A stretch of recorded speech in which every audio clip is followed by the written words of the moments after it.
तो फिर हम लोग अभी यहाँ पर एक और छायांकित भाग का क्षेत्रफल ज्ञात कर रहे हैं।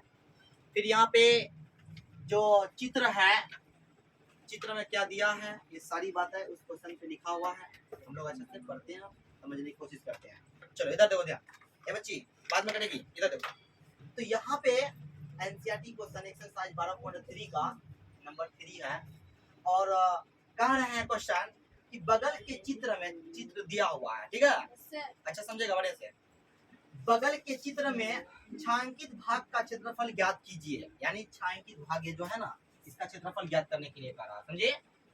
तो यदि क्या करा, यदि ए बी सी डी यानी यदि ए बी सी डी भुजा 14 सेंटीमीटर का वर्ग है, 14 सेंटीमीटर का वर्ग है, यानी 14 सेंटीमीटर ये भी होगा, 14 सेंटीमीटर ये भी होगा, 14 सेंटीमीटर ये भी होगा, 14 सेंटीमीटर ये भी होगा। हम अभी क्या बोले हैं कि सब एक झूठ को करके है ना, बढ़िया से।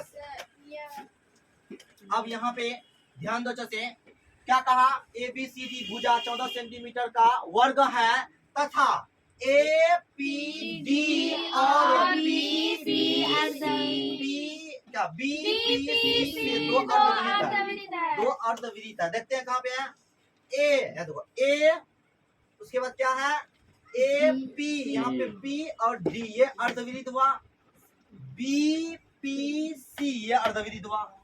तो ये अर्धविरीत है, क्या है, अर्धविरीत है। अर्धविरीत का सब चीज जानवे करते हैं हम लोग अच्छा से, जब विदित का जानता है अर्धविरीत तो सब कर देंगे, है ना।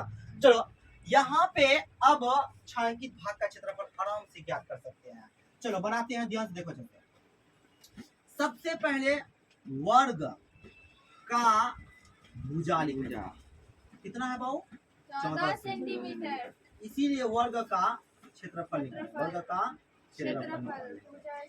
चलो क्या था, भुजा स्क्वायर ना क्या बोलो, तो 14 का स्क्वायर करेंगे 196, समझे, कितना था 196 सेंटीमीटर स्क्वायर।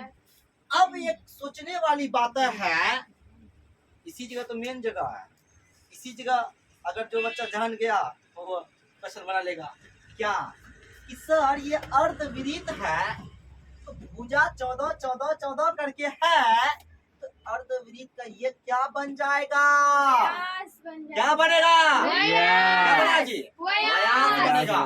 तो अब यहाँ पर लिखेंगे अर्धविरीत का व्यास, क्या होगा, व्यास कितना होगा, 14 सेंटीमीटर। भुजा ही क्या होगा, वर्ग का व्यास होगा।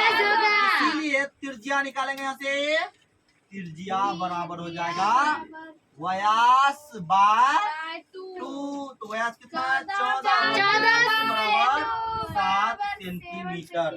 त्रिज्या निकला कितना, 7 सेंटीमीटर, ठीक है।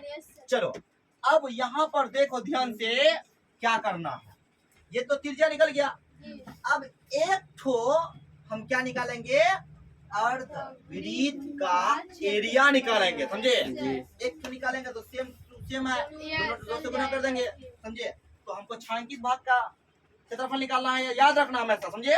तो अब यहाँ पर हम लोग क्या करेंगे, इसीलिए यहाँ पे करेंगे, इसीलिए आप क्या करना है, देखो ध्यान से देखो, इसीलिए अर्ध क्या, अर्धविरीत का क्षेत्रफल, कोई नहीं बोलेगा, विरीत का क्षेत्रफल क्या होता है, pi r square, pi r square.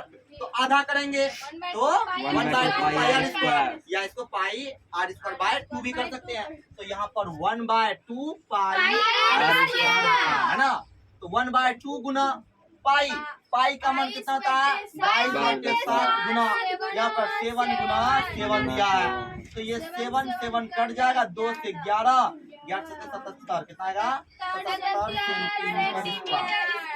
अब देखो एक गो अर्धविरीत का क्षेत्रफल आया इतना, तो 2 से गुना करेंगे, इसीलिए लिखेंगे, इसीलिए 2 अर्धविरीत का क्षेत्रफल 2 गुना कितना है, 70 7 दूनी 14 7 दूनी 15 सेंटीमीटर स्क्वायर। दो अर्धवृत्त का क्षेत्रफल आ गया। चलो सुनो अच्छे से, हमको निकालना है कौन चीज, छायांकित छायांकित भाग का क्षेत्रफल। देखो छायांकित भाग का क्षेत्रफल निकालना है, ये क्या वर्ग है, वर्ग का क्षेत्रफल लिखेंगे, वर्ग का क्षेत्रफल, वर्ग का क्षेत्रफल लिख लिए, माइनस कर देंगे दो अर्धवृत्त, है ना, दो अर्धवृत्त का क्षेत्रफल। तो देखो ध्यान से, वर्ग का क्षेत्रफल पूरा हो गया, सब तो आ गया ना, ये भी आया, ये भी आया, ये भी आया, ये भी आया। तो इसमें दोनों टूक को अगर हम घटा देंगे, दोनों को निकाल कर रखे हैं, अगर घटा देंगे सिर्फ क्या बचेगा, ये बचेगा और ये बचेगा। देखो बचेगा ना बचेगा, ये तो देखो। तो इसीलिए यहाँ पे करेंगे, वर्ग का भी निकाले 196, 196 माइनस अभी निकाले हैं 154, कितना बचेगा, वाह बन गया। और कुछ है घटा दो, तो यहाँ पे आएगा कितना, 4 में तो 2, उसके बाद यहाँ पे बचेगा कितना, 42 सेंटीमीटर स्क्वायर। अतः करके लिखोगे तो लिखो, नहीं तो मानो। चलो अब एक बात और समझते हैं सर, अभी से आप जो ये सवाल बना रहे हैं कि कितना नंबर के लिए पूछा जाएगा, है ना। Yes sir. अगर बोर्ड, बिहार बोर्ड अगर पूछेगा तो हो सकता है, संभावना है कि ये 2024 में पूछा जाए, और बहुत बार पूछा भी गया है। तो ये सवाल पूछेगा तो कम से कम 5 नंबर के लिए पूछेगा। कितना नंबर के लिए, 5 नंबर के लिए। छायांकित भाग का क्षेत्रफल निकालेंगे 5 नंबर, समझे। तो इसीलिए अब यहाँ पर हम लोगों को फोकस करना है कि मैट्रिक की तैयारी जो किया जाता है वो एक सब्जेक्ट का नहीं किया जाता है, अकेले एक ही सब्जेक्ट कर लेंगे हो जाएगा, नहीं। सारे सब्जेक्ट का, उर्दू हुआ, हिंदी हुआ, संस्कृत हुआ, मैथ हुआ, साइंस हुआ है, टोटल सब्जेक्ट पर ध्यान देना है, तब आगे तो अच्छा परसेंटेज ला पाओगे, समझे। इसलिए कोशिश करना है, ध्यान देना है प्रत्येक चैप्टर पर। चलो उतारो चलते बढ़िया से।